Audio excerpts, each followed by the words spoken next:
Zheng Xiaoying is one of the most renowned Chinese conductors. At 93 years old, she still takes an active role in orchestra and music.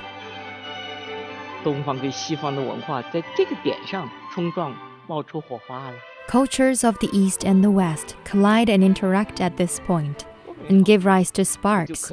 How wonderful it is! I have enough confidence to bring them to the world one by one, so that the world can recognize that Chinese people also have a place in the world's music treasure house.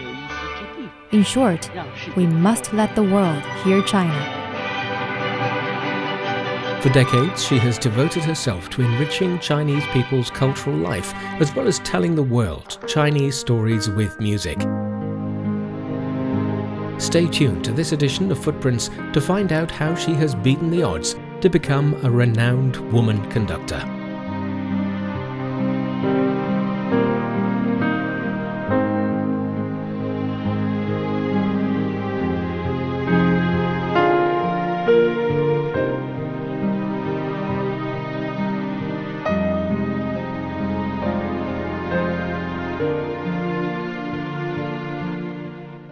Zheng Xiaoying is the first female opera and symphony conductor in China, and is also the first Chinese conductor to perform at an opera house overseas.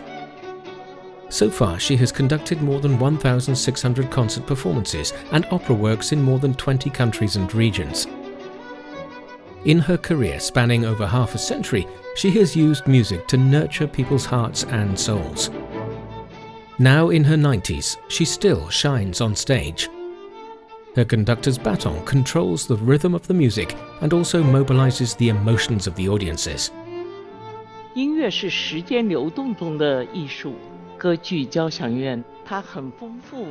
Music is the art of time. The opera symphony is rich in content. You can learn from it and be more enlightened. You will also gain historical knowledge. It can increase your self-cultivation. Why are we willing to devote time to it? Because it is valuable. It helps to improve the cultural quality of our nation. Promoting music to the audience from both home and abroad has always been Zheng Xiaoying's goal. Since childhood, she dreamt of doing something different. She was born in September 1929 in Shanghai, the most modern city in China at the time. She learned to play piano in her childhood and developed a taste for Western classical music.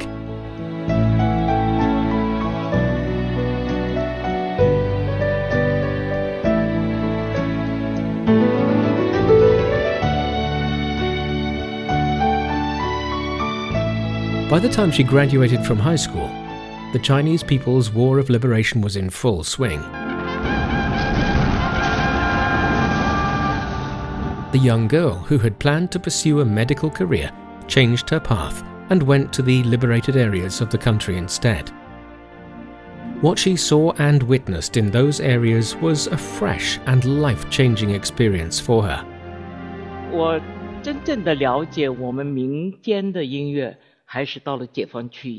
It's only after going to the liberated areas that I could really understand our folk music. When I was in the city of Kaifeng, I saw the men bare-chested playing drums in the street.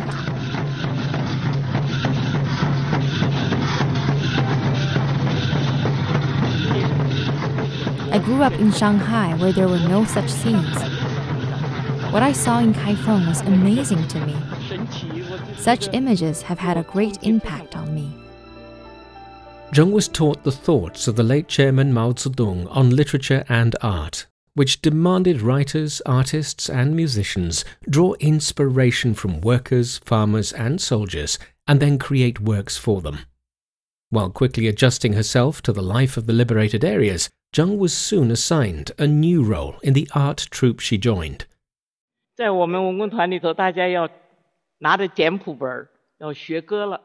In our art troupe, everybody took the simple score book, but nobody knew how to sing.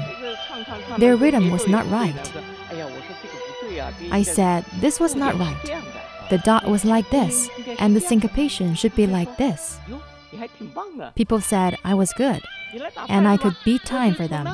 Then I became an amateur conductor. After that, Zheng pursued her dream of becoming a professional conductor. Years of conducting experiences in the art troupe gave her lots of inspiration. Later, in the 1950s, she studied in the composition department of the Central Conservatory of Music in Beijing. In the early 1960s, she was sent to the Moscow State Tchaikovsky Conservatory to study opera and symphony conducting. The former head of the Central Conservatory of Music, Zhao Feng, was a talent scout who found my potential. He valued my musical ability and believed that I deserved to be further cultivated. So he sent me to the former Soviet Union to study symphony conducting when the opportunity came. The opportunity made her the first professionally trained female conductor for chorus in China at that time. In 1962, as a student in Moscow, she conducted the Italian opera Tosca in public at a large opera house and won great applause. Recalling this experience, Zheng Xiaoying says it served as one of the turning points in her life.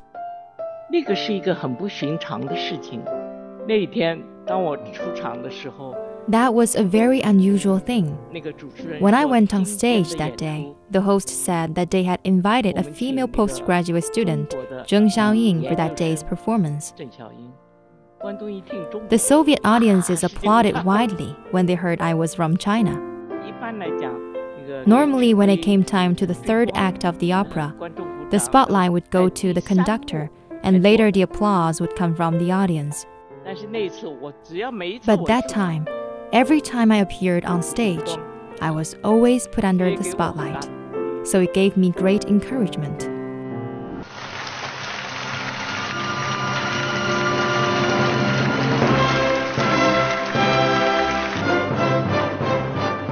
The applause was not only for the wonderful performance, but also praise for the Chinese woman on the stage.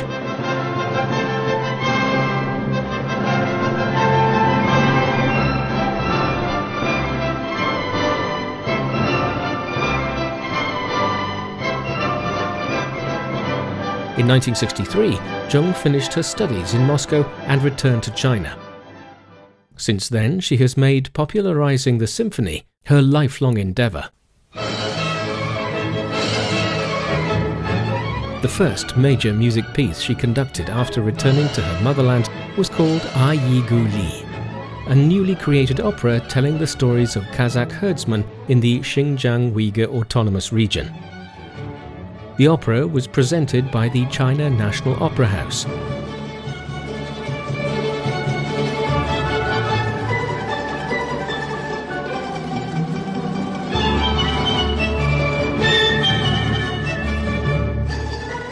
Zheng recalls it's a challenge for the performers and musicians as they had sought to combine the Western and Oriental music elements.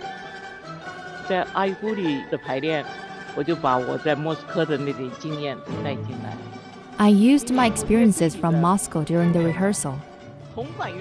My colleagues in the band put down their brass instruments and began to practice dobro. They had never played that before and continued to practice despite their nails bleeding. The play turned out to be very successful. It had a very positive impact on the development of theater in China, the so-called adapting Western musical forms to express in the Chinese way.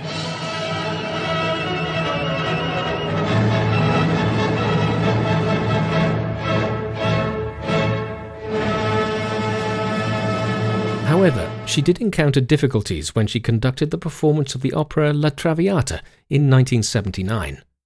The theatre was noisy, and audience members weren't able to feel the charm of the opera. According to Zheng, it wasn't that the audience was ill-mannered, but that music education had been missing for too long.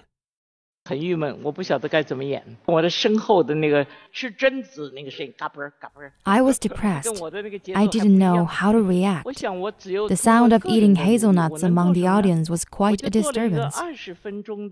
So what could I do? I decided to hold a 20-minute music workshop. In it, We explore different aspects of opera, from its melodies to its narratives. Symphony is a long and extended piece. You can't get excited in a few seconds and then forget. You have to be able to calm down and listen and become enlightened. This is one of the methods Zheng Xiaoying used to promote classical music education in China. Since the 1980s, she has been offering lectures on campuses and at public venues in order to popularize classical works of symphony and opera among the Chinese people, especially the younger generation. She always gives a 20-minute lecture on art before a piece is performed. Performance blended with lectures. This is known as the Zheng Xiaoying mode. In the summer of 1994, Zheng Xiaoying went on a lecture tour to the United States. When she was lecturing at Harvard University, some reporters asked her very tricky questions like, how did she beat those men to stand on the podium? Her answer was simple. I explained to them. I said that we have a different system from yours. In recognition of my outstanding academic performance, I was entrusted with this important post. That's all. I learned afterwards that they had deep gender discrimination against female conductors at that time. 2 years later, she went on a trip to Finland, conducting 12 performances of the opera Carmen. And that trip won her great fame. She got a special gift from the Finnish organizers of the performances, a painting called The Singing Hands, depicting a pair of hands of a harp player.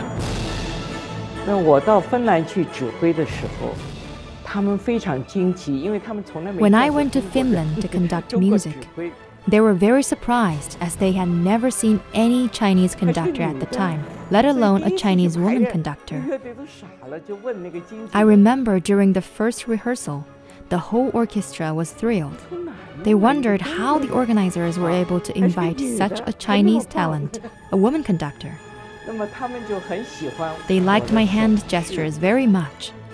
My hand gestures were clear to see for the players. Thus, work efficiency was greatly improved. Usually it took about 3 rehearsals before going on stage, but with my conducting, only 1 rehearsal was needed.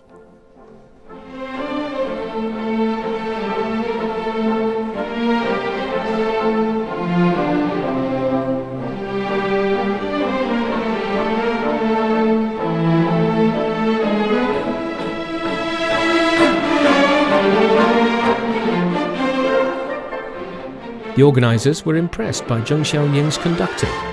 They bought the Singing Hands painting and gave it to her as a token of their respect and gratitude.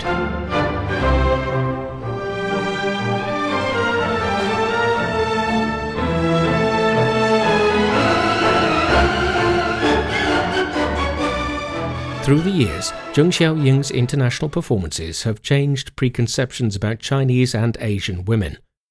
The baton in her hand seems to have a magic power. The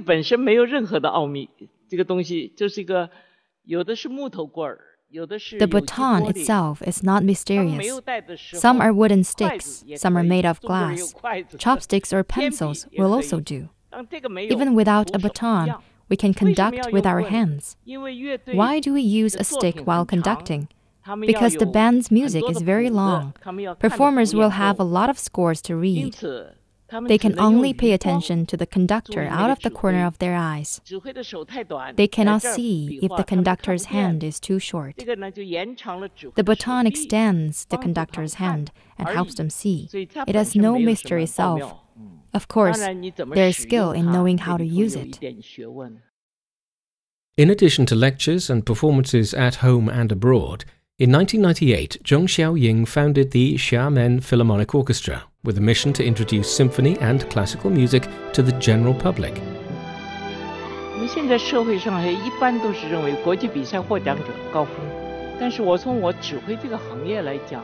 In our society, we tend to think that winning an international competition is the peak of one's career, but it is only one thing. More importantly is the improvement of the cultural literacy of the people. We live in such a great country, but many musicians only do our best in a few big cities. People living in other places don't know what we are doing, which makes me upset. So I chose to establish the orchestra in Xiamen, helping it become a city with symphony. Although the process was very difficult, I managed to make some progress. Now I also want to make it a city of opera, because I think music education really matters to all the people. With the concept of let more audiences enter the concert hall and enjoy the beauty of music, the Xiamen Philharmonic Orchestra opens its rehearsals to visitors who can get a close look at how the musical ensemble conducts music. Since its founding, the orchestra has given at least 1,300 performances both at home and abroad. Over the years, it has become a popular tourist attraction in the city of Xiamen.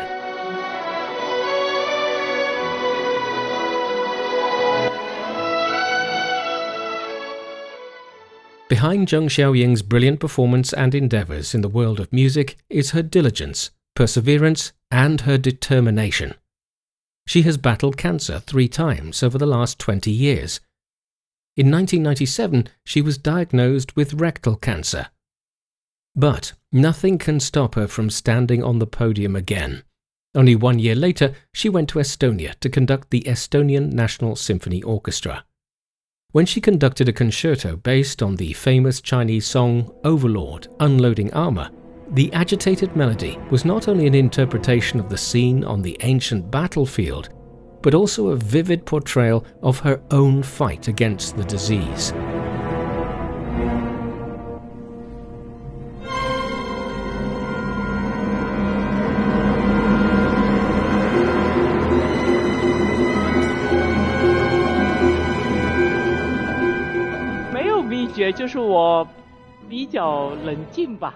There is no secret to fighting disease. I am relatively calm and I will deal with it as it comes. Life happens only once, so you should do your best to do something meaningful for the society and people. That brings me great happiness. Zheng Xiaoying says the thought of spending her last few seconds on the conductor's podium would be what she calls the most romantic of a fulfilling career. Now in her 90s, Zheng Xiaoying is still active on the stage, sharing China with the world through her music.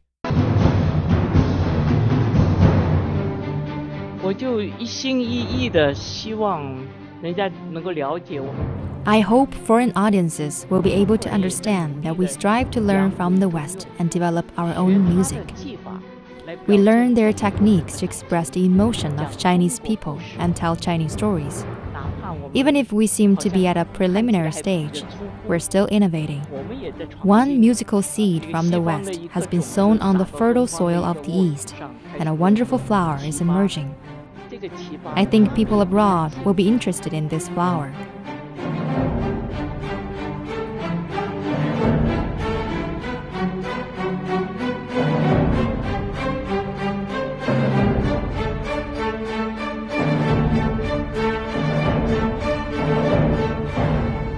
Her determination to promote Chinese symphony music abroad has led her and her fellow Chinese musicians to perform in some of the top symphony halls in the world.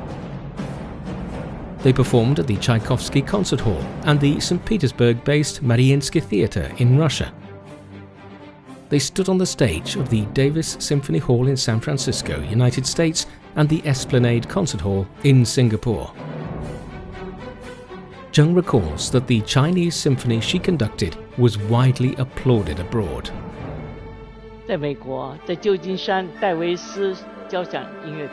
In the United States at the Davis Symphony Hall in San Francisco, a chorus of 240 local people sang a Chinese song together.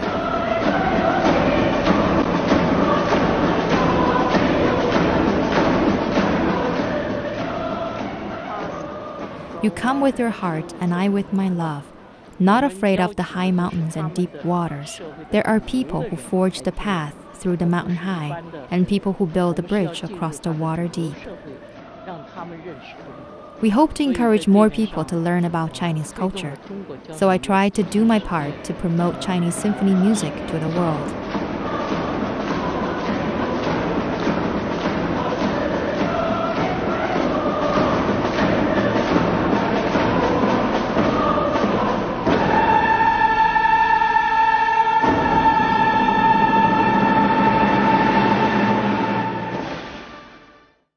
Zheng Xiaoying not only promotes Chinese symphony music to the world, she also presents traditional Chinese music.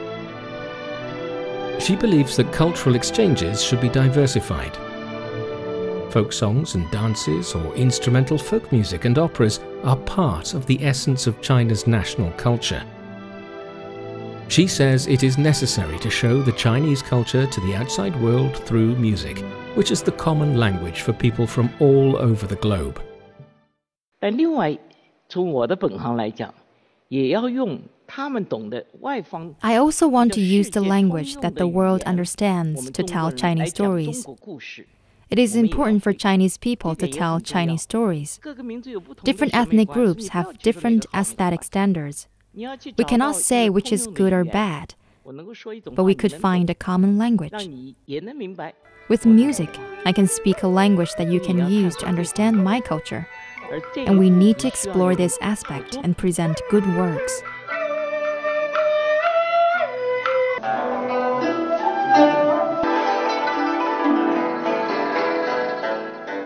As an experiment of her efforts to tell Chinese stories through music, she has helped create and conducted the Chinese symphony, The Echoes of Hakka Earth Buildings. Hakka is a term used to describe a group of people who live mostly in southern China, such as Fujian and Guangdong provinces, and who retain a culture, lifestyle, architecture, customs and dialect distinct from people surrounding them. Hakka people originally came from northern China. As early as the 4th century, they had migrated to southern China in waves, fleeing war and violence. Zheng Xiaoying is a descendant of the Hakka people, and her symphony, The Echoes of Hakka Earth Buildings, features the Hakka people's history and lives. 我的祖先是永定的客家人。 My ancestors are the Hakka people living in the Yongding district, Fujian province. I was curious about my ancestry and once went there to find my roots.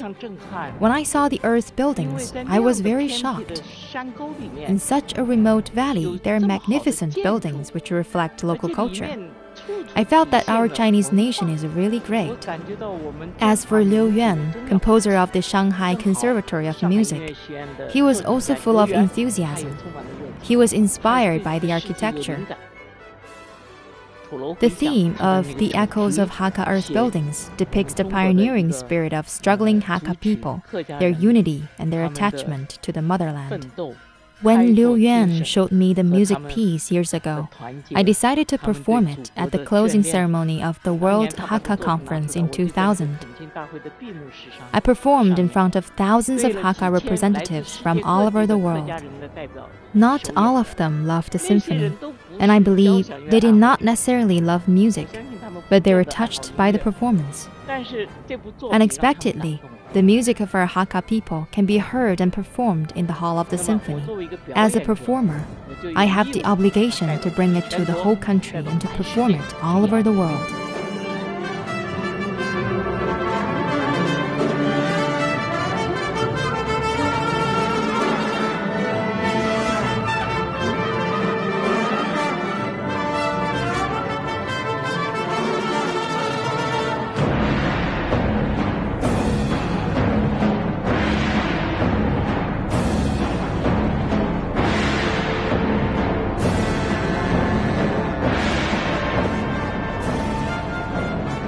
Lasting for 37 minutes, the symphony, scored by Liu Yuan, made its debut in the 2000 World Hakka Conference. It has won a top Chinese music award, the Golden Bell Award, issued by the Chinese Musicians Association. In her later years, Zheng Xiaoying conducted the symphony for audiences in France, Germany, Italy, Australia and other foreign countries. So far, the echoes of Hakka earth buildings has been performed in at least 20 countries and regions. 我带的那个土楼回响，为什么洋人他们能够听下去？ As for the symphony, the echoes of Hakka earth buildings, how can foreigners listen to it and give a warm response? Because they understand what the music expresses and they're familiar with it, so they're moved. Cultures of the East and the West collide and interact at this point and give rise to sparks. How wonderful it is! I have enough confidence to bring them to the world one by one, so that the world can recognize that Chinese people also have a place in the world's music treasure house. We must let the world hear China.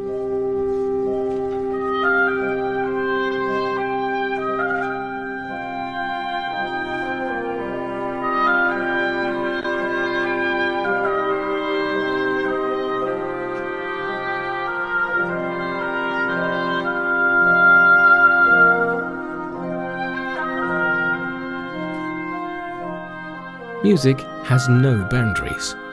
So long as there is music, Zheng Xiaoying will be there, ready to express life through art and share Chinese stories with the world. With that, we conclude this edition of Footprints. Thanks for listening. I'm Bob Jones.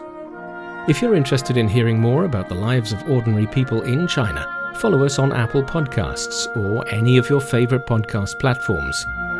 Just key in Footprints and you can find more stories anytime, anywhere. We'll see you next time. Bye for now.